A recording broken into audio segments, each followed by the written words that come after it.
to recognize the Chief Presidential Legal Counsel. You have the floor, sir, and you may proceed. Thank you, Mr. President. I'm really overwhelmed by this event. I never expected that I will come back to this chamber in a wheelchair, but that is the problem of all of us. We all suffer from the same disease, you and I, and that disease is time. It comes sooner or later. Now it is my time.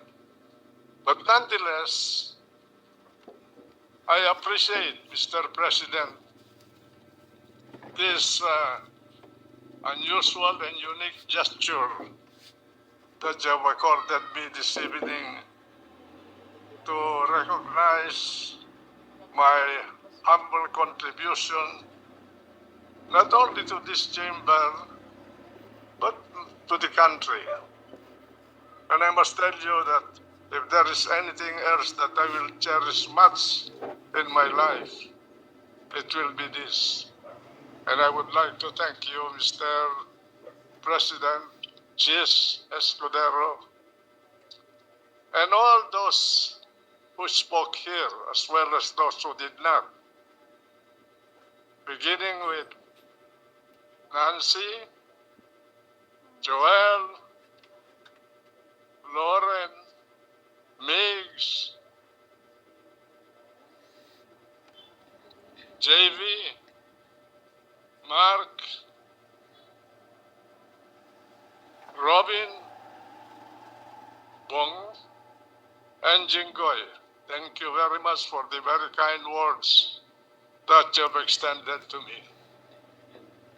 To be in this chamber is not something that can be taken for granted. It is an honor, a privilege, and a very heavy responsibility.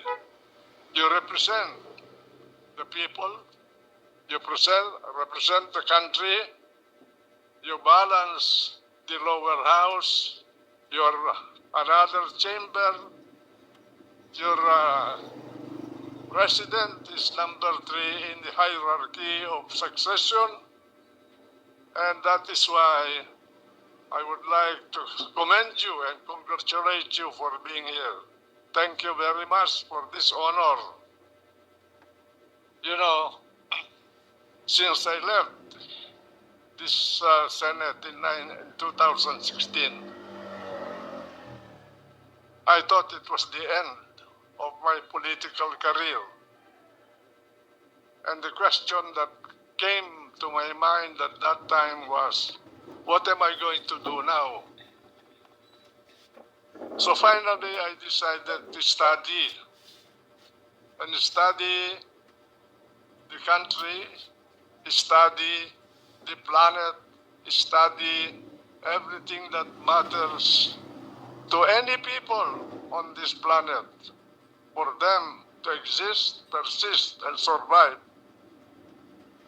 And that is why today I would like to let you know that if there's anything I can do for you, for each and every one of you, just call me and I will give you my 2 cents advice.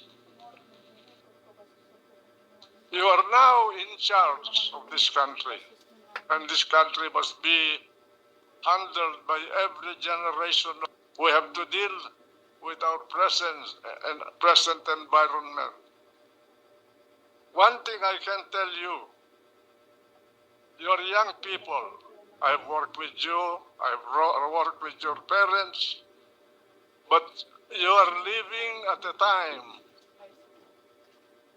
perhaps much more difficult and much more challenging than the time I have lived with. I went to war during the war. I participated in the drama that we have had in this chamber I've been jailed several times, but I survived, and that's why I'm here today. That is the essence of our struggle to make this country exist. Not for ourselves, not for anyone, but for our families and our descendants. And so today, thank you for granting me this honor. Thank you for giving me this resolution. Perhaps this will be the last honor that I will receive, but nonetheless, from the bottom of my heart, I'm grateful and thank you very much. Sa karangalan po namin, Manong Johnny, at maraming salamat. Session is suspended.